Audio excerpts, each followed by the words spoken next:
دعوت اسلام کے ابتدائی زمانہ میں انہوں نے خواب دیکھا کہ یہ ایک آتشین غار کے کنارے کھڑے ہیں اور ان کے والد ان کو اس میں دھکیل رہے ہیں اور رسول اللہ صلی اللہ علیہ وآلہ وسلم گلا پکڑے ہوئے روک رہے ہیں۔ اس خواب پریشان نے آنکھ کھول دی، گھبرا کر اٹھ بیٹھے اور بے ساختہ زبان سے نکل گیا کہ اللہ کی قسم یہ خواب حقیقت ہے، اور اس کو حضرت ابوبکر رضی اللہ عنہ سے بیان کیا۔ انہوں نے کہا کہ تم ایک نہ ایک دن ضرور مشرب باسلام ہوگے، اس لیے میں تم کو دوستانہ مشورہ دیتا ہوں کہ تم فوراً حلقہ بگوش اسلام ہو جاؤ، اور تمہارے والد اس آتشین غار میں گریں گے لیکن تم کو اسلام اس میں گرنے سے بچا لے گا۔ چنانچہ خالد بن سعید رضی اللہ عنہ نے حضور صلی اللہ علیہ وآلہ وسلم کی خدمت میں حاضر ہو کر پوچھا، آپ کس چیز کی دعوت دیتے ہیں؟ آپ صلی اللہ علیہ وآلہ وسلم نے فرمایا،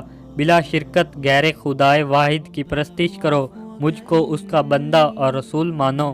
اور ان پتھروں کی پوجا چھوڑ دو جو تمہارے نفع اور نقصان کسی چیز پر قدرت نہیں رکھتے، حتیٰ کہ اس سے لا علم ہے کہ ان کی پرستش کے دعوتداروں میں کون ان کی پرستش کرتا ہے اور کون نہیں کرتا۔ یہ تعلیمات سن کر دل کے ساتھ زبان نے بھی اللہ کی وحدانیت اور آپ کی رسالت کی تصدیق کر دی۔